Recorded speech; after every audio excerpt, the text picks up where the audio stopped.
শুধু তাই নয়, আপনারা কি বিরক্ত হইতেছেন নাকি বাজান? বিরক্ত হইতেছেন না না নবী আমার এত বিনয়ী মানুষ ছিল গো। আজকে নবীর আদর্শবান মাহফিল করা হয়েছে, ঠিক কিনা বাজান? এই জান্নাতের বাগানের মধ্যে যারা আসতে পেরেছে তারা হইল বড় ভাগ্যবান। কথা বলেন ঠিক কিনা? যারা যারা ভাগ্যবান তারাই মাহফিল আসতে পারছে, আর যারা ভাগ্যবান নয় তারা দেখেন না রাস্তায় বসে রয়েছে। এই জন্য আমার নবী করিম সাল্লাল্লাহু আলাইহি ওয়াসাল্লামের ঘটনা ভুলে গেছেন নাকি? না মনে আছে আপনাদের? এবার খ্রিস্টান লোক রাত্রিতে ঘুম আসে না, রাত্রিতে আর ঘুম আসে না। হঠাৎ করে রাত্রিতে ঘুম আসছে, রাত্রিতে ঘুমায়া পড়ছে। আশ্চর্য বিষয়, ঘুমানোর পর ঘরের মধ্যে অত্যন্ত অন্ধকার ছিল বাজান। জানলা দরজা আটকে দিয়ে রাত্রিতে ঘুম আসলে অন্ধকার হবে কি হবে না? ঘরে লাইটও নাই, মোমবাতিও নাই, টর্চও নাই, ঘর অন্ধকার হবে কিনা? আমার বন্ধুরে এবার ঘর অন্ধকার হয়ে গেছে বাজান। ঘরের মধ্যে হঠাৎ করে কে যেন আসলো, ঘর অত্যন্ত অলক্ত হয়ে গেল। খ্রিস্টান লোকটিতে ঘুমের ভিতরে স্বপ্ন দেখে, ঘরের মধ্যে কেমন যেন মানুষটা, কোন যেন মানুষটা ঘরের মধ্যে প্রবেশ করেছে। ঘরটা কেমন যেন আলোকিত হয়ে গেছে। আল্লাহু আকবার বলেন। শুধু তাই নয়, শুধু তাই নয়, এরপর খ্রিস্টান লোকটা ডাক দিয়ে বলতেছেন, এ ভাই আপনি কি হঠাৎ করে আপনি ঘরের মধ্যে আসেন, ঘর আলোকিত হয়ে গেল। আমার বন্ধু এবার খ্রিস্টান লোকটি ডাক দিয়া বলতেছেন, ও ভাইজান আপনি কি আপনার আসার পর ঘর আলোকিত হয়ে গেল? নবী আমার ডাক দিয়া বলে, ওরে আমার সাহাবী রে, ওরে খ্রিস্টান পাত্রী, তুমি ৩-৪টা দিন ধরে যেই মোহাম্মদ নবীর নাম পাও, মোহাম্মদ নবীর নাম পাওয়ার পর তুমি বিচার গুলো সর করে সেরো এবং মুখের ভিতরে ঢুকাও এবং পকেটের ভিতরে ঢুকাও, আমি হইলাম সেই মোহাম্মদ। শুধু তাই নয়, এবার খ্রিস্টান লোককে ডাকতে বলে, হুজুর গো আপনি আসার পর ঘরটা যদি এত আলোকিত হয় তাহলে আমি মনে হয় মিথ্যা ধর্মতে ছিলাম। হুজুর গো আমি আর মিথ্যা ধর্মতে থাকবো না, আমাকে সত্য ধর্ম দেখাইয়া দেন। এবার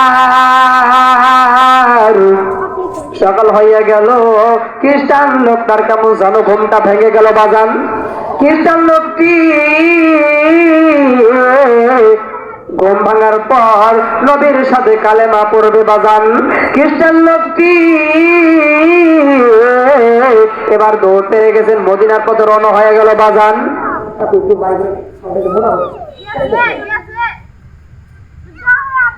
এবার এবার এবার খ্রিস্টান লোকটি মদিনার পথে দৌড় পেরে চলে গেছে বাজান। মদিনার পথে যাবার পর কেমন যেন একটা লোককে দেখা যাইতেছে মদিনার পথে। বন্ধু, এ বন্ধু, নবীজির সাহাবী হযরতে আলী রাদিয়াল্লাহু তাআলা আনহুকে রাস্তার মধ্যে দেখতে পাইল। অনেক সুন্দর সাদা জুব্বা, অনেক সুন্দর লম্বা লম্বা দাড়ি দেখা যায় বাজান। এবার নবী আমার মদিনার বুলবুল মদিনার মাটিতে ঘুমাইয়া গেছেন। এবার সাহাবী আলী রাদিয়াল্লাহু তাআলা আনহুকে খ্রিস্টান লোকটি ডাক দিয়া বলে, এরে বন্ধু আপনি কি নবী হবেন নাকি? আপনি কি নবী নাকি? এবার আলী দিয়া বলে ও ভাই না না, আমি নবী নয়, আমি নবী নয়। এবার নবী আমার ডাক দেয়া বলে, এবার খ্রিস্টান লোকটি ডাক দেয়া বলে, ওরে বন্ধু আপনি নবী নন, তাহলে নবীর সন্ধান আমার একটি নিয়ে চলে। এবার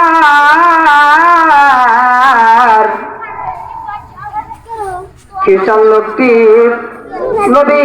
নবীর সাহাবী হযরত আলী রাদিয়াল্লাহু তাআলা আনহুকে ডাক দেয়া বলে, এ ভাই আলী তাহলে আমাকে একটু নবীর দরবারে নিয়ে চলো। হযরত আলী রাদিয়াল্লাহু তাআলা আনহুর চোখ খানা চক্ষু দিয়ে জর করে পানি বের হয়।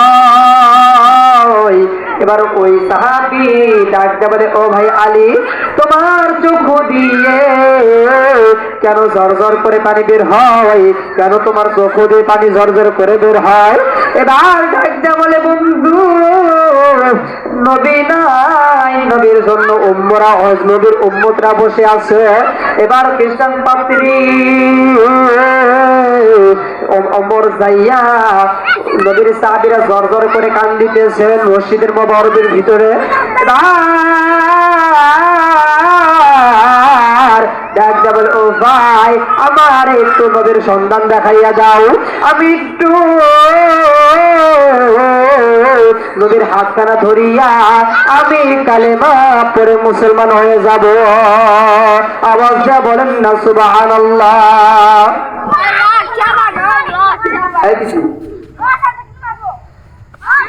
আমি কোন বা পথে মদিনাতে যাই। মদিনাতে আমার যাওয়ার ইচ্ছা আছে কিনা বাজান? আমাদের সবারই মদিনা যাওয়ার ইচ্ছা আছে কিনা? আমি কোন বা পথে মদিনাতে যাই, মদিনার ওই পথ দূরে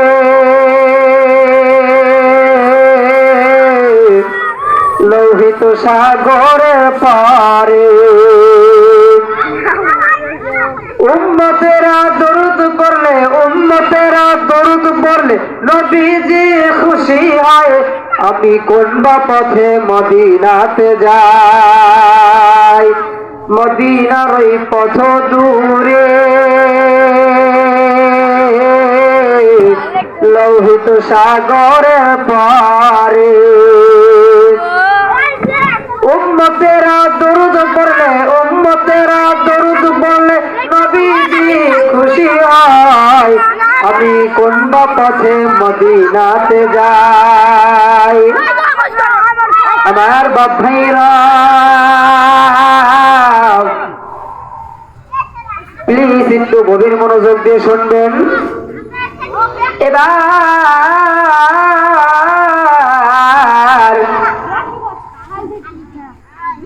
নবীজির সাহাবী সকল সাহাবীরা সরদর করে কান্দে। খ্রিস্টান লোকটি আলী রাদিয়াল্লাহু তাআলা আনহুকে জিজ্ঞাসা করলেন, এরে ভাই আলী সকল মানুষ জর করে কান্দে, কেউ তো বলে না নবী কোথায়, কেউ তো বলে না, সবাই জর করে কান্দে। এবার আলী কাছে যা ডাক দেয়া বলে, ও ভাই আলী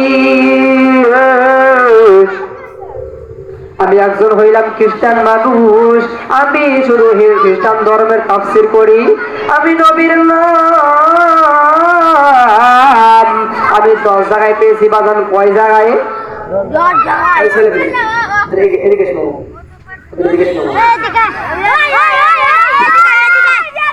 নবীর নাম 10 জায়গায় পাওয়া গেছে। এবার আলী ডাক দেয়া বলে,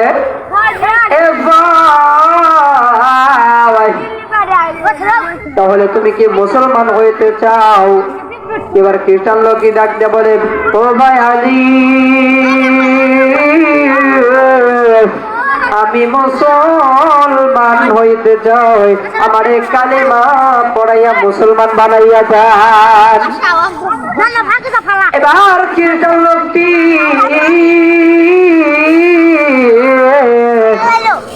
ডাক দেয়া বলে, ও ভাই আলী নবীর কাছে আমার একটু নিয়ে চলো। স্বপ্নের ঘরে আমি নবীকে স্বপ্নে দেখেছিলাম। নবীর চেহারা মোবারক দেখার পর আমি অত্যন্ত পাগল হইয়া গেছি। আমার একটু নবীর দরবার নিয়ে চলো। এবার আলী রাদিয়াল্লাহু তাআলা আনহু চলে গেলেন বাজান। আলী চলে গেলেন মসজিদের নববীতে, নিয়ে গেল বাজান।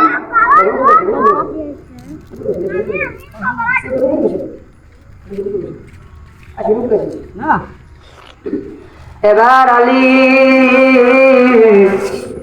খ্রিস্টান লোকটি মসজিদের নববীতে নিয়ে যাওয়ার পর সকল মানুষ জোর জোর করে কাঁদছে। এবার আলী ডাক বলেন, ও ভাই, সবাই তো ধর ধর করে কান্দে, আমি নবীকে আমি কিভাবে দেখব, নবীর কাছে আমি কিভাবে যাব, তা তো কিছুই বলে না, তারা তো কিছুই বলে না। নবী আমার জোর জোর করে কান্দে আর ডাকতে বলে, ও ভাই খ্রিস্টান ভাই, নবী আজ 3 দিন ধরে দুনিয়ার বুকে নাই। এবার সকল মানুষ, এই জন্য সকল মানুষ নবীর মসজিদে নববীতে ঝর ঝর করে কান্দে। এবার আলী হাতখানা ধরে হযরতে ওমর রাদিয়াল্লাহু তাআলা আনহু ধরে কান্দে। হযরত আবু বকর সিদ্দিক রাদিয়াল্লাহু তাআলা আনহু কাঁদে বাজান, ঝর ঝর করে কাঁদে। এবার ডাক দেয়া বলে, ভাই গো, আমি 3টা ইন্টারভিউ নিব, কয়টা বাজান?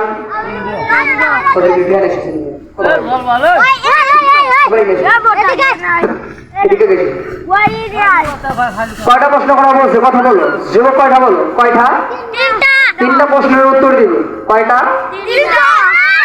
এবার খ্রিস্টান লোকটি ডাক দেয়া বলে, ও ভাই, আমি 3টা প্রশ্নের উত্তর দিব, যদি উত্তর দিতে পারো তাহলে আমি মুসলমান হব। আরে বন্ধু, এবার আলী রাদিয়াল্লাহু তাআলা আনহুকে ডাকতে বলে, তুমি হাসান হোসাইনকে ডেকে আনো। কাকে কথা বলা হয়েছে? আর একটু জোরে। এবার হাসান হোসাইন নবীর দরবারে আসিয়া পড়ছে বাজান। এবার হাসান আর হোসাইনকে ডাকতে বলে, ও ভাই হাসান আর হোসাইন, বলো তো দেখি নবীর জুব্বা মোবারক কার নয়? এবার নবীর জুব্বা মোবারক আনা হইল। এবার নবীজির জুব্বা মোবারক আনা হইয়া গেল। নবীর জুব্বা মোবারক ইহুদি লোকটা নাকের কানে ছু দিল।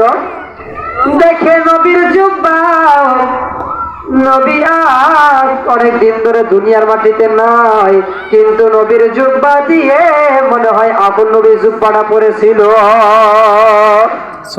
একটু আওয়াজ দেয়া বলেন না সুবহানাল্লাহ, আর একটু জোরে বলুন সুবহানাল্লাহ। আমার বন্ধু, শুধু তাই নয়, শুধু তাই নয়, আল্লাহর নবীজি বিশ্ব নবী রাহমাতাল লিল আলামিনের পেরসাদ হঠাৎ করে একদিন একটা সাহাবী হঠাৎ করে গলা পিপাসা লেগে সাহাবী নবীর পেশাব পান করছে। আল্লাহু আকবার বলে, আর একটু জোরে বলো আল্লাহু আকবার। আরে বন্ধু,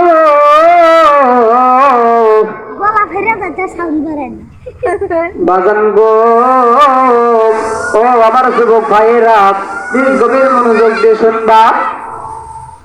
নবীজির একজন সাহাবী হঠাৎ করে খেয়ে ফেলছে বাজান।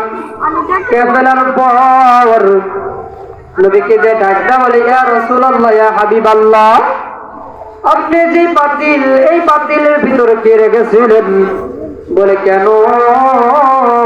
এই পাতিলের মধ্যে আমি পেশাব করেছিলাম, আমি রাত্রিতে অত্যন্ত অসুস্থ ছিলাম। বলে হুজুর, এটা আমার তো মনে হয় এটা পেশাব ছিল না, এটা মনে হয় জান্নাতের দুধ ছিল। আল্লাহু আকবার বলে। আমার বন্ধু নবীজির পেশাব মোবারক যদি জান্নাতি খাবারের মতন এত বাসনাকিত হয়, তাহলে নবীর ছোট মোবারক আরো কতই না বাসনা ছিল। কথা বলেন ঠিক কিনা? শুধু তাই নয়, আল্লাহর নবীজি এমন বিনয় মানুষ, আল্লাহর নবীজির উপর কোরআনুল কারীমের ভিতর বলে দিয়েছেন, মা কানা মুহাম্মাদুন আবা মির রিজালি ওয়ালাকির রাসূলুল্লাহি ওয়া খাতামান নবী। আল্লাহু আকবার। আমার বন্ধু নবীজি এত এত বিনয় মানুষ ছিল বাজান। নবীর ঘটনা কি ভুলে গেছেন নাকি? মনে আছে আপনাদের? এবার নবীজির সাহাবের, নবীজির প্রাণপ্রিয় নাতি হাসান আর হোসাইন, নবীজির জুব্বা মুবারক শোকার পর ইহুদি ডাক দিয়া বলতেছেন, ও ভাই, মনে হয় নবী মনে হয় কেবল এই জুব্বাটা গাও থেকে খুলেছে, এইরকম বাসনা হয়। এবার ডাক দিয়া বলতেছেন, ও ভাই, তাহলে তো নবীর জুব্বা মোবারক যদি এত বাসনা হয়, তাহলে নবীর দাঁত মোবারক একটা নিয়ে আসো, নবীর দাঁত মোবারক আমি দেখবো। নবীর দাঁত মোবারক বলো তো দেখি কেমন ছিল। আমি কিতাবের মধ্যে পড়েছি, কিন্তু তোমার মুখ থেকে শুনতে চাই। তুমি যদি বলো তোমার কথাটা যদি সত্যি হয়, তাহলে আমি তোমার হাতে হাত রেখে মুসলমান হয়ে যাব। এবার নবী আমার, এবার নবীজির বলতেছেন, বলো তো হাসান, বলো তো নবীর দাঁত মোবারক কেমন ছিল? এবার হাসান ডাকতে বলতেছেন, ভাই গো, দুনিয়ার মধ্যে যদি রাত্রিতে যেমন দেখা যায়, রাত্রি যেমন কালো কিন্তু দেখা যায়, আরে ভাই, রাত্রি যেমন কালো, ওই কালোর মধ্যে যদি নবীজির দাঁত মোবারকটা যদি বের করে দেওয়া যায়, নবীজির দাঁতের আলোর পরিমাণের কারণে সূর্যের আলো হার মেরে যাবে। আল্লাহু আকবার। নবীজির দাঁতের যদি এতই আলো ছিল বাজান, সূর্যের আলো কি কম নাকি? যদি বাজান কৃষিরা বলতে পারবে, যদি চড়ার মধ্যে ধান কাটেন, আপনারা বলতে পারবেন কিনা? আপনারা তো চড়ার মধ্যে কাজ করেন, আপনারা ঠিকই বলতে পারবেন, হুজুর আমরাও চড়ার মধ্যে কাজ করি, চড়ার মধ্যে এত গরম, এত চড়ার মধ্যে আগুনের তাপ, তা সহ্য করা যায় না। আপনি এখন বলতে পারেন, হুজুর গো, ওই চাঁদের চাইতে নবীর দাঁত কি উজ্জ্বল নাকি? প্রশ্ন করতে পারেন কিনা? আমি বলে দিব ভাইয়া, তাফসীরের জালালাইনের ভিতরে পাওয়া গেছে, নবীজির দাঁত মোবারক দুনিয়ার মধ্যে যদি 100 সূর্য এক করা হয়, নবীজির 100 সূর্য কানহার মানিয়ে যাবে নবীজির দাঁতের কাছে। চিল্লা বলেন কথা ঠিক কিনা? তাই নয়, নবী আমার এবার দ্বিতীয় দুই প্রশ্নে গেছে কিনা? তৃতীয় প্রশ্ন ডাকতে বলতেছেন, হাসান ভাই রে, বলো তো দেখি নবীজির গাও মোবারকের কালার কেমন ছিল? আমি স্বপ্নের মধ্যে দেখেছিলাম নবীজির গাও কেমন ছিল, কালার কেমন ছিল। এখন তোমার মুখের কথা যদি আমার কথার সাথে মিলে যায়, তাহলে আমি তোমার হাতে কালিমা পড়ে মুসলমান হয়ে যাব। এবার হাসান উত্তর দিতেছেন, ভাইজান নবীজির গাও মোবারক এত সুন্দর আলো বের হতেছিল দুনিয়ার মধ্যে 100 সূর্য যদি এক করা হয় নবীজির গায়ের আলো মোবারকের কাছে হার মানিয়া যাবে। আল্লাহু আকবার বলে। আল্লাহু আকবার। সেই নবীকে আমরা পাইছি বাজার, আমরা ধন্য নাকি বলেন? আমরা ধন্য নাকি বলেন? এ যুবক নবীজির উম্মত